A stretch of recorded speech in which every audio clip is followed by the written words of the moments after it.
All right. Well, welcome to the show. It is the final podcast of the year because we have, uh, let's see, 2 hours and 9 minutes to go before 2020 goes bye bye on the East Coast and in many places that around the world it has already gone bye bye. Let's hope it stays bye bye and we don't see any of its rear its ugly head in 2021. Hopefully the pandemic will finally be over and done with very soon into the new year so we can actually do some constructive things. I really had hoped to do more of a podcast about the overall sense of what had gone on with the pandemic, with the Black Lives Matter thing, the protest and all this, and the election and all that. Truth be told, I didn't really want to get into that anytime the last couple of days I've been off. I've just been chilling, basically not doing much of anything, because this year has been exhausting. Mentally, spiritually, emotionally, the whole gamut. And frankly, I'm tired. I'm exhausted. I'm fed up. I'm just really sick of the whole thing. And I am glad that it's about to go away because I'm tired. I'm fed up, I'm tired, and I think we're all tired of this year. I mean,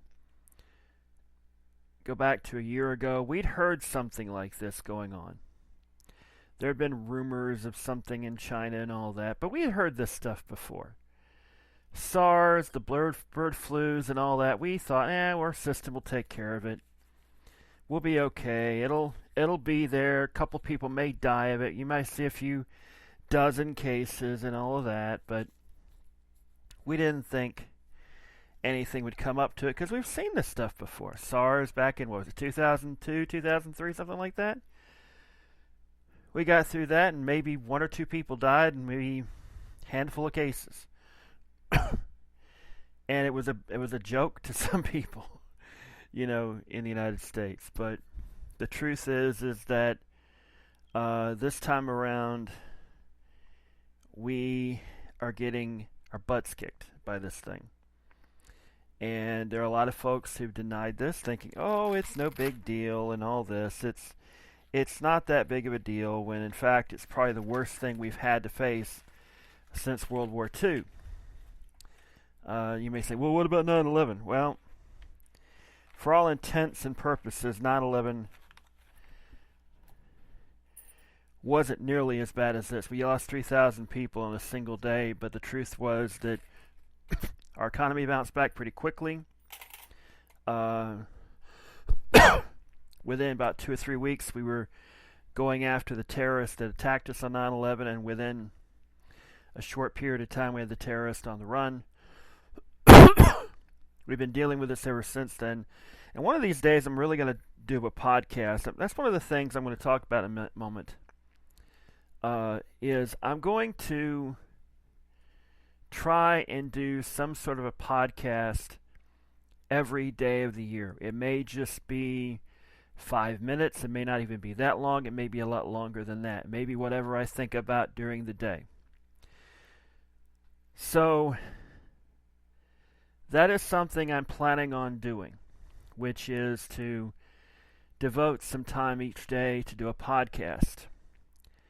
And also to work on my writing, whether it be on my novel, whether it be on just a column on a blog or something like that.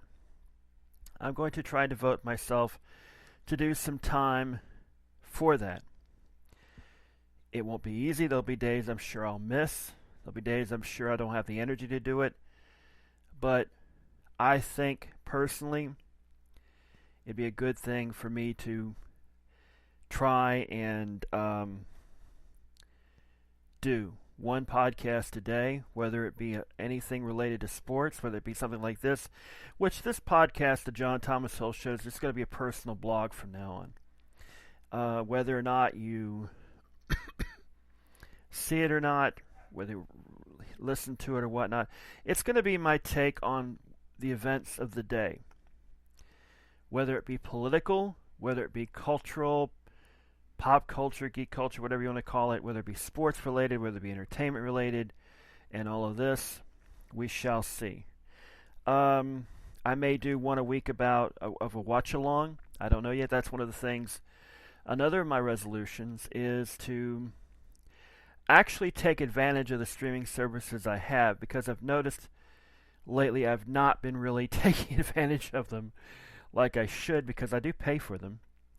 And I've been resorting to watching a lot of YouTube videos and such, which is all well and good, but the truth of the matter is that more often than not, they're just the same old stuff, and I need to get out of my comfort zone and just watch something and do some binge watching for a change. So that's 3 of the resolutions I have. I'm not going to kill myself if I don't, complete them. I have, in the past, I've resolved to not do resolutions, but these are just 3 that I'm just going to throw out there. One, to actually do some streaming of series I actually want to watch. 2 is to do podcast every day. And 3 is to write something every day. And that is something I plan on doing. It's not that difficult. It's not that hard. It's not like I'm saying I'm going to lose 100 pounds by the end of the year. By the end of 2021, that would be nice. And what I do plan on doing is actually getting out more active and actually trying to lose weight, but I'm not setting any goals for myself or anything like that. I'm just going to be more active, be more selective in what I eat and all that. Try to walk more, and to be somewhat healthier, But really, this year has been very exhausting in a myriad of ways. And I'm just tired. I am really, really tired this year, and I have felt that my sleep's just been wrecked. I got laid off permanently from a job because of the COVID crisis last end of April this year. I have a job now. It's a very nice job, very easy job, not perfect. It deals with taking temperatures of people that go into a local facility here, and I'm going to go ahead and say it. It's the Facebook facility here in Forest City. I work through a company called Milestone Technologies. Pays pretty good. Job's easy. People are pretty good for the most part there. Got 1 or 2 always that I'm not too fond of. And there's always that one that you really want to, send to the depths of hell on Venus, but, we don't have that kind of technology yet. What we do, it costs a hell of a lot of money, though. And, yeah. It's been one of those things that I look at this year, and I just am amazed that we have fallen as far as we have. Not just politically, but,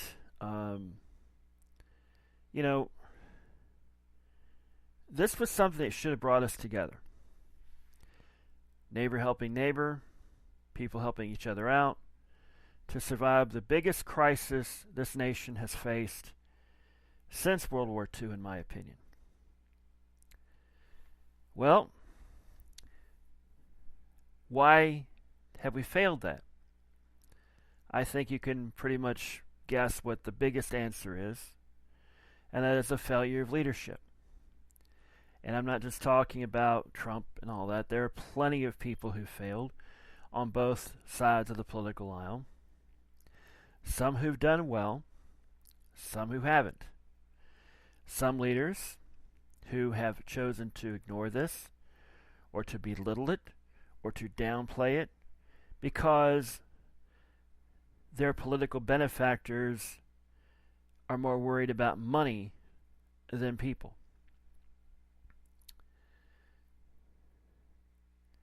I think the lesson from 2020 should be that money is replaceable. People are not.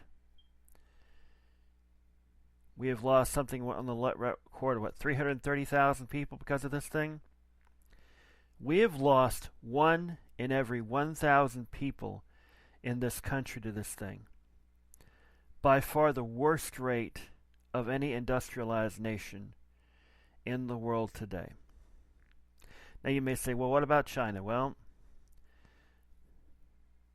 who's to say? They may be lying about the numbers. They probably are lying about their numbers. But if they had a rate of 1 in 1,000 or worse, you'd be seeing millions of people dying. And that's something even the most stonewalling government can't hide. Not even North Korea is that good at hiding. My fear is that this is going to continue for a long period of time, and that we are not going to realize it until we get over 1 million people dead, maybe even more than that. And there's no guarantee that I won't be one of them, or somebody close to me won't be one of them, like in my immediate family and all that. That is something I'm keenly aware of, because let's face it, this thing is still out there. It's rampaging again. And we haven't learned the lessons. We could have done better. Look at Australia. Look at New Zealand. Look at other nations. And yes, you can say, well, they're isolated. But what 2 nations do we directly border? Mexico, Canada. The only one of those 2 nations that hasn't handled it as well as they should have is Mexico. And in many ways, you could argue the reason they've not handled it is because they are dependent upon American tourism, American traffic back and forth, and thus they've not been able to handle it as well as we should have. Plus, they don't have the resources that more modern industrialized countries have. Canada, on the other hand, has plenty of resources. They have pretty much sealed the border. It takes a lot to get across it. You have to have, and I think you have to, if you're going there for work, you have to quarantine for at least 2 weeks, get tested and all that. So, we haven't handled it as well. Yes, it's getting worse in Europe because they've been lax. They've gotten comfortable. And we've always been lax at this. We thought when this first broke out, it'll be a few weeks. But even then you had people going, well, what about our freedom? What about this? Here's the thing. I'm all for freedom. I'm all for, doing things the right way and all of this. And doing what you want. This is an emergency situation. This is like World War II. You can't just go to Germany in World War II or Japan. Things are different now. We are in a crisis situation. Some people think that their convenience is more important, that they can choose to ignore or be ignorant of what's going on. Now, if it was just affecting you, that person alone, I wouldn't have much of a problem with it. But because of the way this virus transmits, and all of this, selfishness kills people. It has been killing people and will continue to kill people.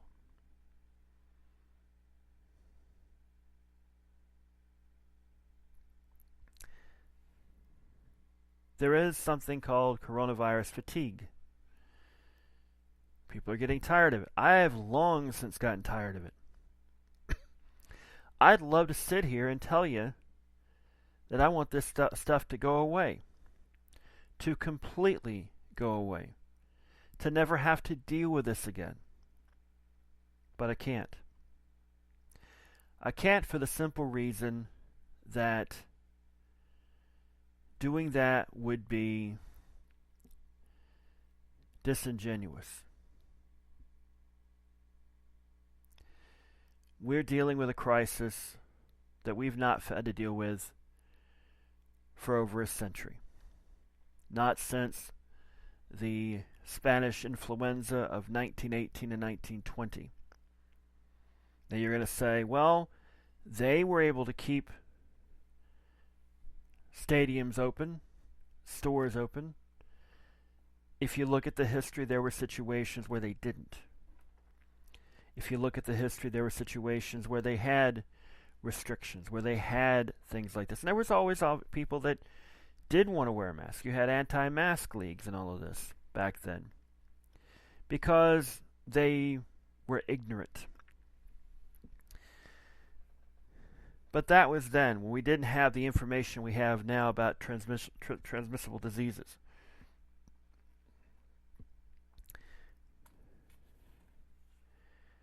The problem, of course, is that, and I just realized, Alan, a little offside here, I just realized I had Wendy's Frosty coupons that expired today. I ain't going to go get them now. It's cold and dreary outside. I don't think I have much of a mood for a Frosty anyway, so. Anyhow. Yeah. What is sad about this year, that's about to be gone in less than 2 hours here on the East Coast, is that we are still dealing with selfishness, self-absorption. People who don't understand that it's not just about them. It's about all of us. We live in a country right now that's being tested, and we're failing the test big time. People want to talk about rugged individualism. People want to talk about the American spirit, blah, blah, blah, blah, blah. Well, there comes a point we have to realize it ain't working.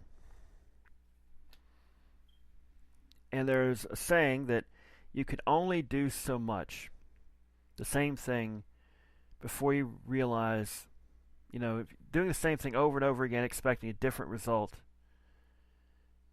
is insanity. A lot of places have been doing the same thing over and over again and not getting the results that they want. Some have. Some have enforced mandates. Some have done the right thing. And in most part, it's worked. But there are people who, this is a problem of our society, we expect instant gratification. We expect this virus to be gone tomorrow. There were people who thought this virus would be gone by election day. If Biden wins, this virus will be gone. Nope, he won. It's still here. He takes office in less than 3 weeks. And it's not going to go anywhere. To say that, oh, well, the problem is that right now, for 40 years, we've had people who've said, we can't trust the government. And the reason they've said this is because they don't want you trusting government. They want you trusting big business. Because they want you to give your money to big business. And the reason for that is very simple. If you ain't figured this out, like I figured it out a long time ago, is that it's all about profit motive. You're expendable to them. To them, 300,000 lives lost. No big deal. We'll just have a lot more babies. There are people right now who believe that government should be run by corporations. That's why, and I could go on and on about this, and I don't like being a conspiracy hound, but I'm also someone who isn't exactly someone who is blind to what's right in front of my face. Okay? The truth of the matter is,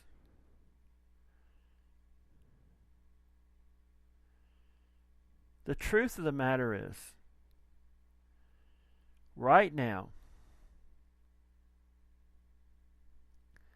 and I don't know why this is not working, but I have a tendency, if you've noticed, to kind of be multitasking sometimes. I'll sometimes allow myself to get a little distracted at times. This is one of those times. I was checking my bank account. For some reason, it's not letting me check it, so oh well. I ain't worried about it. But anyhow, long story short, too late. We can do better. We should be doing better. We're not doing better. So, there is definitely that.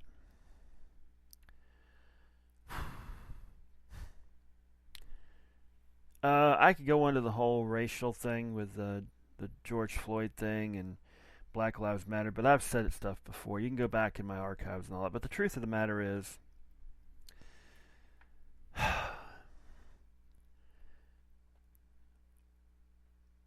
for 400 some odd years since people came to this shore from Europe, and shortly after that started bringing slaves over from Africa, we've had racial problems.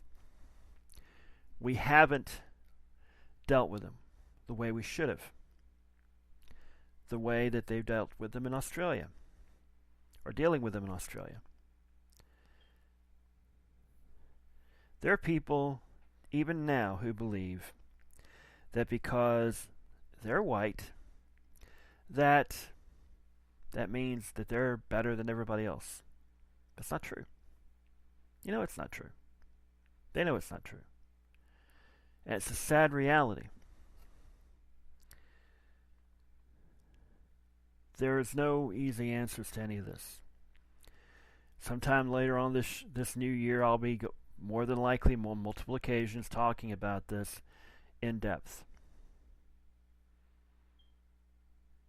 We got to do better. We can't continue to survive as a nation if we don't do better. And my feeling is there are some people who don't want this nation to survive, and they're living in rich palaces, in stone-walled mansions, who have protection against whatever comes, no matter how violent it may be. And that's something you should really think about, is that the choices that you make politically, you have to ask yourself, what is that person that I voted for really, who do they really represent? And I'm not going to tell you who to vote for. Because, to be honest with you, I think both parties stink. I think they don't represent the people in the way they should represent them. And I think the best thing we could do is to decentralize power from two parties to multiple parties. And sometime in the near future, I will talk about that in depth, about what I think should happen to the American political system, how it should be better, how we could learn from other countries, which is something we don't like to do in this country for some strange reason. But we know why that is, because of this myth of American exceptionalism, which basically means if we don't think about it, it ain't going to work for us. We got to come up with it to work here, which ain't true. And then, of course, the election. and all of this. We used to think that our political system was the greatest in the world. For the longest time it was. But recently, in the last, I would say, probably 20, 30 years, we have started to realize that maybe it's not. Maybe it's imperfect. And there are people who believe that the Constitution is infallible, that cannot be changed, that should never be changed, because somehow or another the Founding Fathers were graced by God and were knighted, sainted, whatever you want to call it. Let's face it, these men, and they were all men, were flawed, were far from perfect. They did hold slaves, but they did have some good ideas. They put together a constitution that for the most part has worked for us for nearly 250 years. But every so often, we've had to make changes. That's why we have the amendment process in the Constitution. It's not working. Not working as well as it should, I should say. And sometime later on in the new year, I will go into detail about that. So, yeah. I am really, really tired. It's 10:18. I don't know if I'm going to make it to midnight. I may go to sleep. I don't know. I'll probably wake up at 4:30 in the morning, 5, whatever. Fall back asleep about 7 or 8 and get back up whatever time. Good thing I don't have to worry about going into work until 6 p.m. on Saturday. But the truth is that we've seen in a year how dramatically life-altering something like a pandemic can be. Think about it last year. For us sports fans, it was always like a circle of life. You know, in March, February and March, you got spring training. Baseball starts in April. College basketball season ends in April. Football season starts in July. Basketball ends at the end of June. Hockey ends middle of June. They start up again. Hockey starts in September. Basketball starts in October. Blah, blah, blah, blah. You get used to the calendar and all this. We had the Masters in November.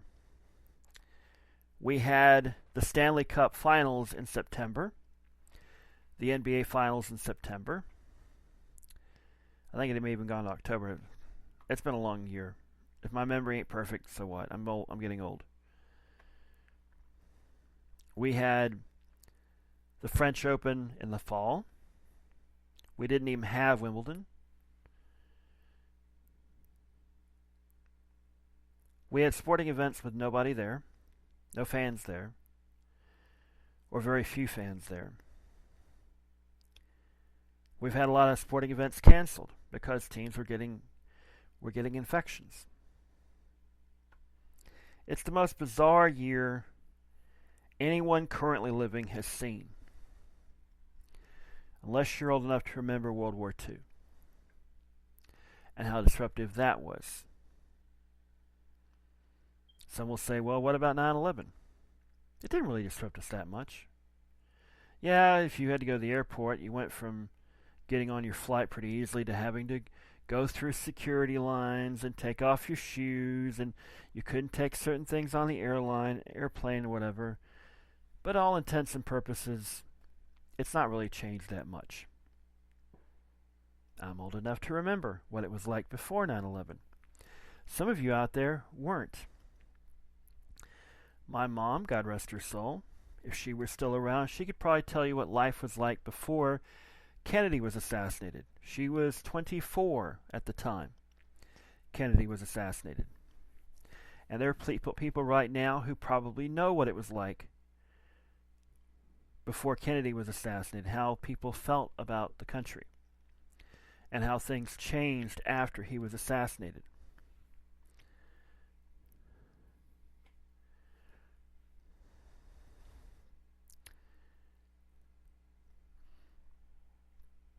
So next year, which is coming in about a little over an hour and a half, I have plenty of ideas for podcast, plenty of ideas for stuff to write, and I intend to do a lot of that. I also plan to watch more television, more series I want to watch. I want to listen to more music. I'm going to try and at least live some more this year and not get so down about things. This has been a year that many of us will like to forget, but the truth of the matter is we can't. Some of us have lost loved ones, friends, family members, what have you. Some of us have lost good jobs. Some of us have had their lives completely thrown completely upside down because of this.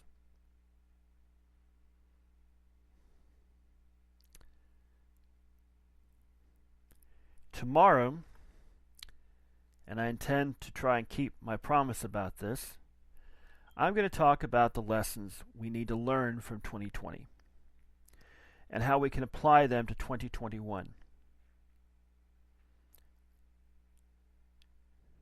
And I'm going to try every day, maybe not on this particular podcast, but on the others, to do one podcast a day. It may be, like I said earlier, 5 minutes, maybe not even that long. Maybe just a little thought or something, maybe a little comment on something. I've got this Spreaker app on my phone, on my tablets, on my laptop here. So the audio quality may vary. Once upon a time, I might freak out about that. Excuse me. That came out of nowhere. Sorry about that. That would have freaked me out. That would have made me mad about that many years ago. Now I don't, because I'm here telling you how things are in the raw. We can do better in 2021. We're going to have a new president. And I think by this time next year, we get ready to go into 2022, I think things will be a bit better. Not dramatically better, but I think that we'll be able to not be as tense as we are.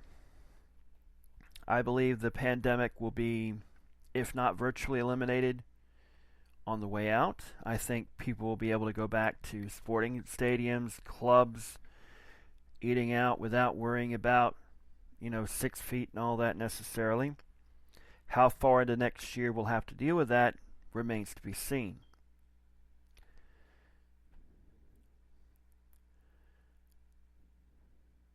I want to have a great 2021. I'm hoping that I get another job similar to my old job that I got laid off from, that pays well. I got some plans I had for 2020 that I want to do in 2021 once this pandemic is over with. Let's just hope that by this time next year, the pandemic will be over with and that we can get back to the finer things, the better things in life. We don't have to worry about social distancing and mask and washing our hands all the time. Although you should still always, after you go to the bathroom, wash your hands. I am amazed, even now, at the people who don't do that.